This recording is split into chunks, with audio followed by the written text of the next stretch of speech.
chapter, that is Unit 8, Biology in Human Welfare. Evolution chapter is not present in the for the CBSE this year's examination. So we'll move to this. So this chapter is very simple and very easy. First, we have to understand what is a health and what do you mean by diseases. Health means, according to the WHO, the health is defined as in such a way that if any organism or any person who are physically, mentally and mentally are fit, that is considered as a healthy person. That means physically, mentally, socially, if any person is fit, that particular person is considered as a healthy person. So, and opposite to this health is diseases, and there are many ways we will get diseases, and in order to overcome these diseases we have to practice a balanced diet, a regular exercise, then yoga, awareness about the diseases, then a knowledge about the infectious diseases, then how to dispose the waste, those things we have to do. And disease means it is the opposite of it. That means if any person, if mentally, physically and socially is not well, that particular condition is known as disease condition. And this disease is of infectious and non-infectious. Infectious means it can be transmitted from one person to another, and non-infectious means it will not transfer from one person to another. Then the common human diseases, we all know that the diseases which disease causing organism, we generally call it as pathogens. So there are many pathogens. We have studied a little bit about this in Kingdom Monera, the structure of bacteria and all. The first the common disease that is found in a human, that is typhoid, which is caused by Salmonella typhi. And this pathogen enter into the human intestine through contaminated food and water. And the symptom for these diseases are fever, weakness, stomach pain, constipation, headache, appetite loss, weight loss. And this disease can be tested or confirmed by using the Vidal test. And next one, that is pneumonia, Streptococcus pneumoniae and Haemophilus influenzae. These are the two organisms that is responsible for causing pneumonia. And nowadays we are running with the corona also is causes viral pneumonia. And when pneumonia comes, the alveoli of the lungs will be filled with water, so there will be very difficulty for breathing. That is why we are using ventilators. So we will feel chillness, fever, cough, and since the oxygen is not transported properly, so the body will turn to gray and bluish in color. And these influenza can be transmitted from one person to another through droplet infection. And there are many other diseases are there: dysentery, plague, diphtheria. I have given a list of it inside the notes, you can read. They are common diseases. And other diseases, one is called as a common cold, which is caused by the rhinoviruses. Rhinos means nose. So the common cold will last only for 3 to 7 days. And throat infections, boreness, cough, headache, sneezing, these are the common things which you find. And little bit detail we have to study about malaria. The malaria diseases, we know that it is one among the second killer in the world when we consider about the death caused by the death. And still there is no vaccine, because malaria is having the different life cycle inside the host and outside. And for example, most of the malarial diseases are caused by 3 species of Plasmodium, that is Plasmodium vivax, Plasmodium malariae and Plasmodium falciparum. So these are responsible for causing the most of the malaria disease. And inside this, the most lethal, that is malaria caused by the Plasmodium falciparum. And these malaria plasmodium will be transmitted to humans through vector. The vector is a mosquito coming under Anopheles species, and they will enter into the human body. First they will be inside the person's liver, then will enter into the RBCs and they will make rupture the RBCs. So we will see the life cycle of malaria. So if you see here, we can see like this. So first the mosquito is biting. The plasmodium will enter into the liver in the form of a sporocyte, and when it is enter into a liver in the form of sporocytes, it undergoes a division there. Asexually it will slowly undergo division there, and it will come out from the liver and enter into the RBCs. So when they enter into the RBCs, these again they will reproduce asexually and they burst the RBC cells.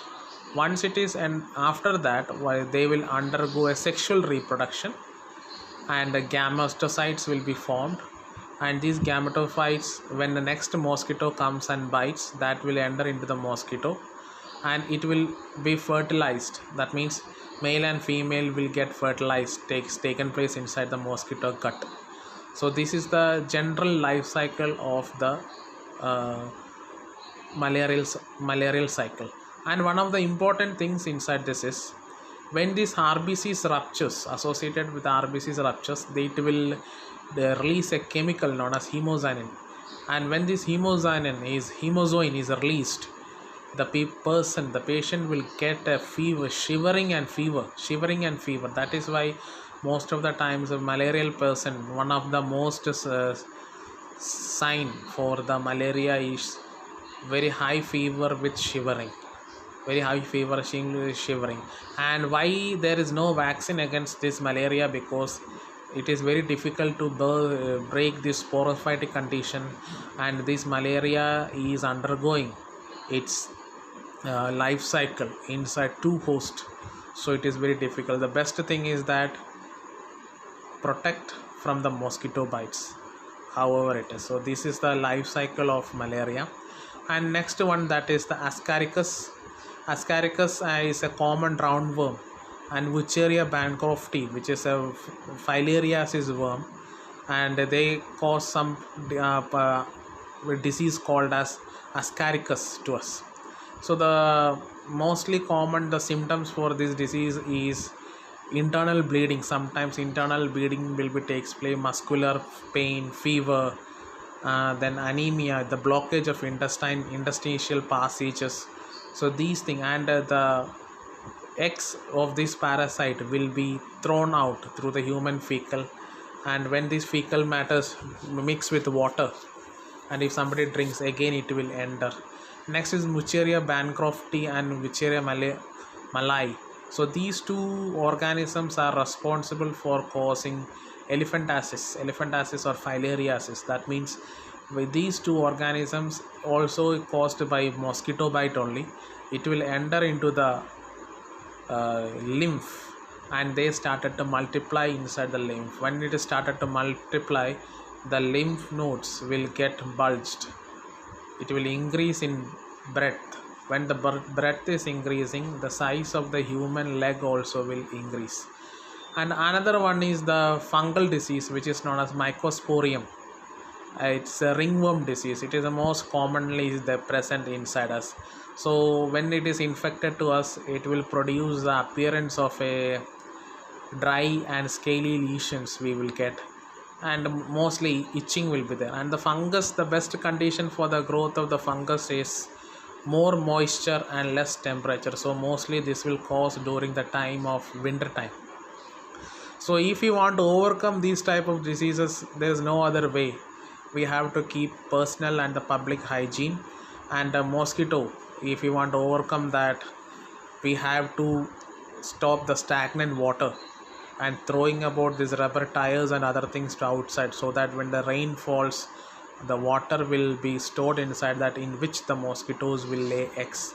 And the airborne diseases like pneumonia and other things, when it is come in contact, it is better to wear mask. And now because of corona also, these type of measures are going on to, so that they can prevent from this infectious disease.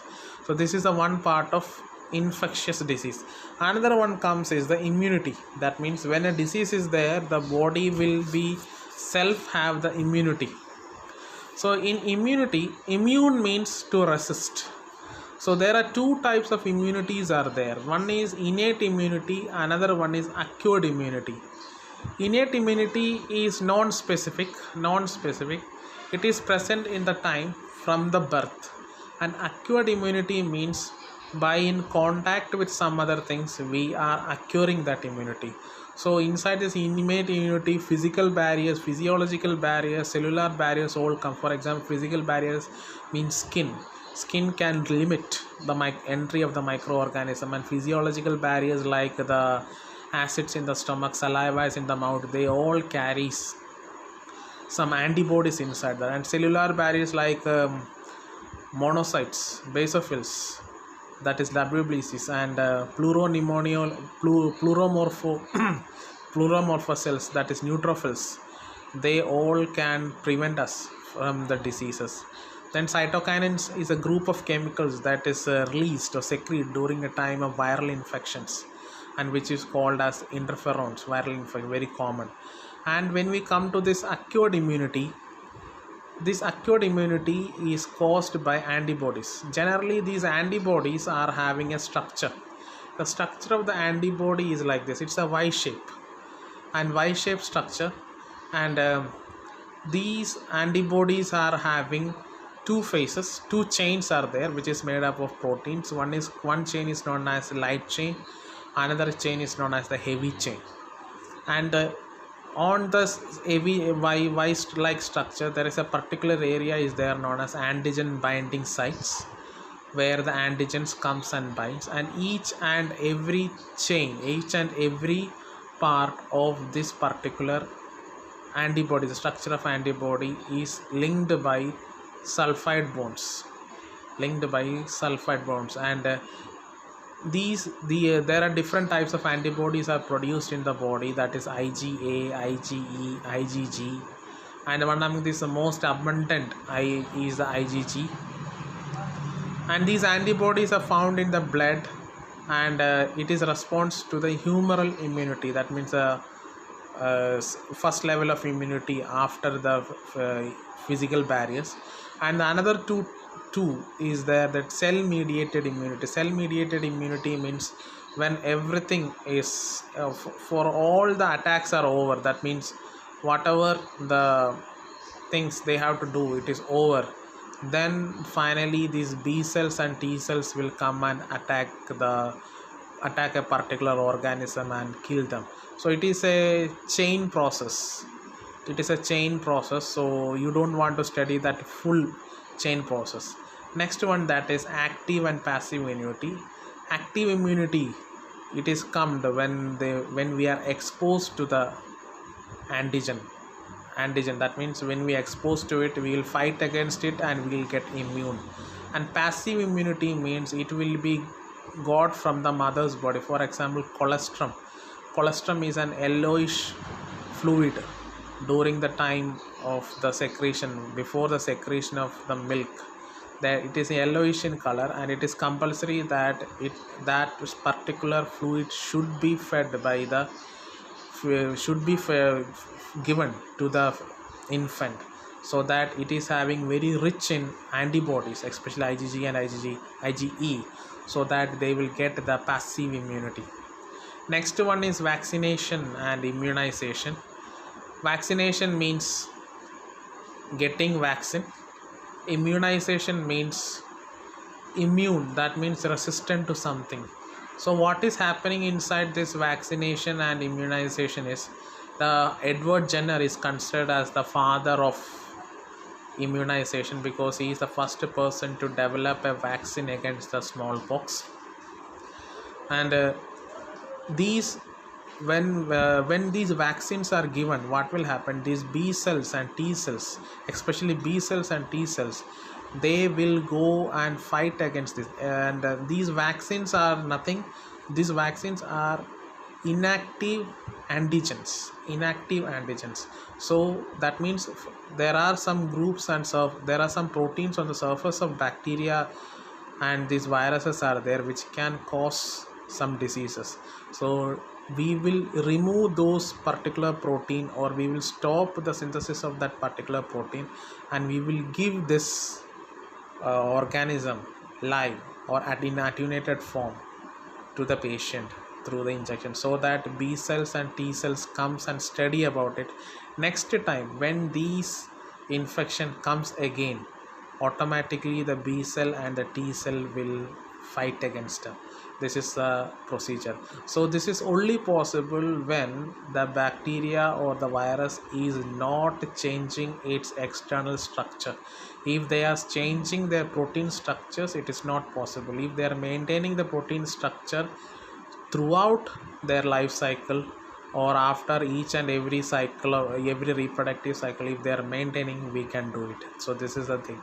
Allergy is a secondary response, and it's an immune response. That means whenever some antigens comes inside in our body, these antibodies IgG will be produced, and any substance which can cause allergy, we will call it as allergens.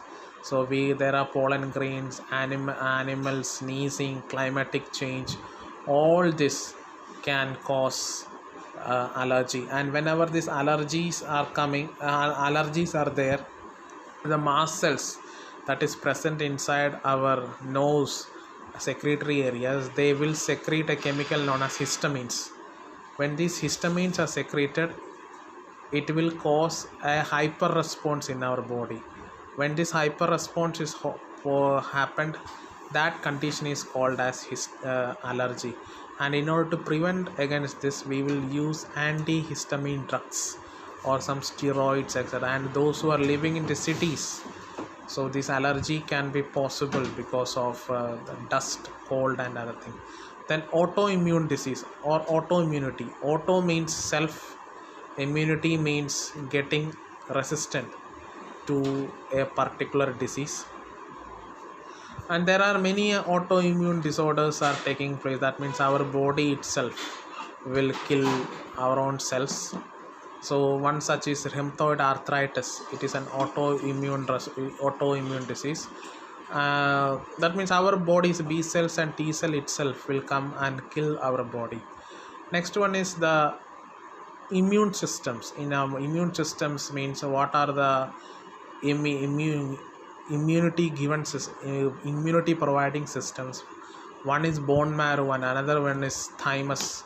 Why bone marrow? Because all the B cells and T cells are produced. That means lymphocytes are produced inside the bone marrow.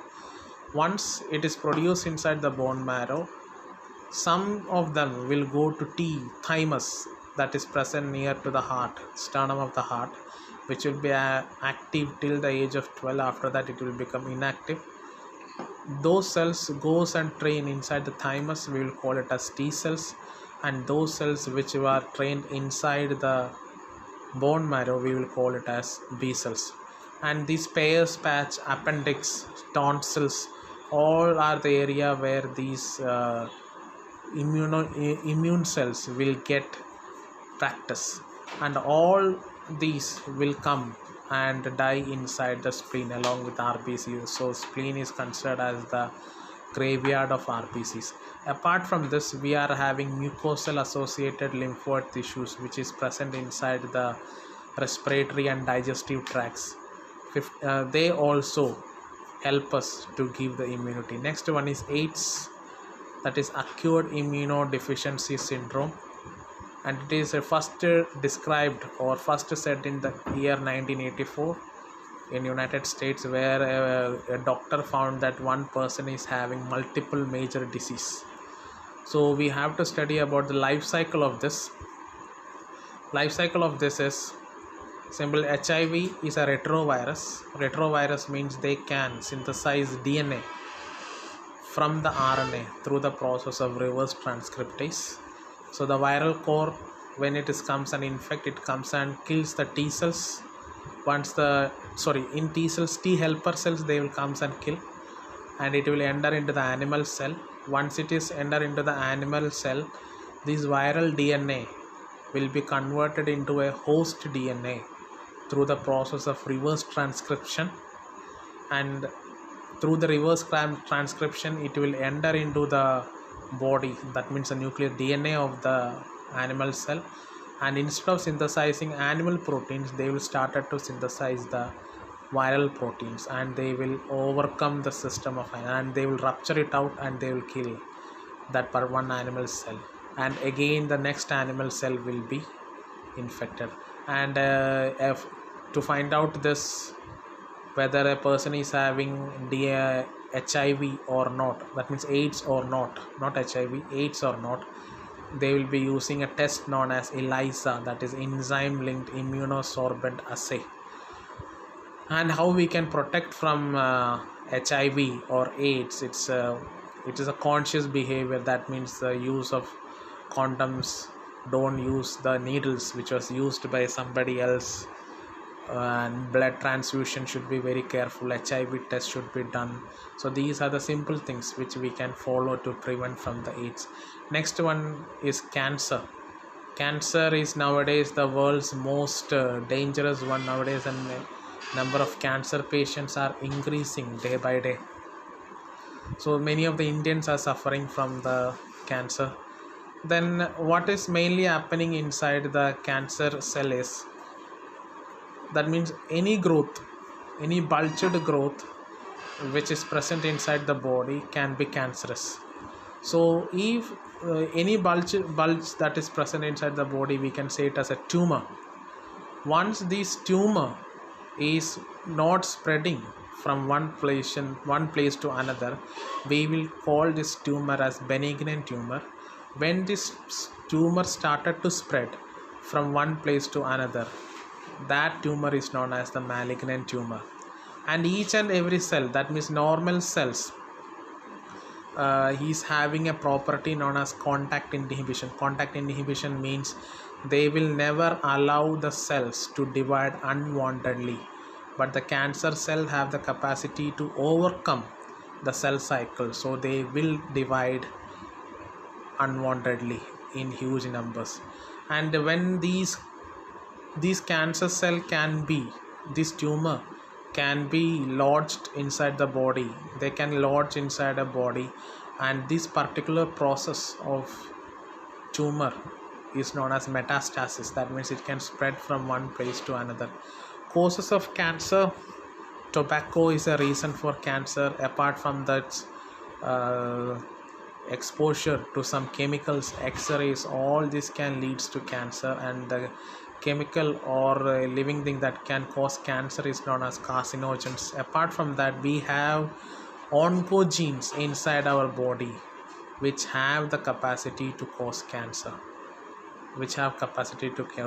and detection of the cancer, we will be using biopsy. That means we will collect the sample and observe under the microscope. So if the cell is dividing unwantedly, then the report comes it is cancer. And the treatment of the cancer, there is no particular medicine which can give a complete cure from cancer.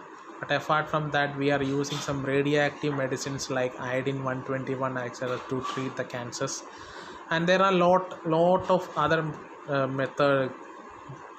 medicines are there, but all these are effective only in the primary stage. Once it has caused the second and the third stage, there is no medicine, only very few treatments for the signs and symptoms that commonly occur in our body. And mostly the body will secrete interferons, alpha interferons, when these cancer cells are growing more and more. So I am stopping with this drug and alcoholic abuse. We will see in the next class. If there is any doubt, please ask. Thank you.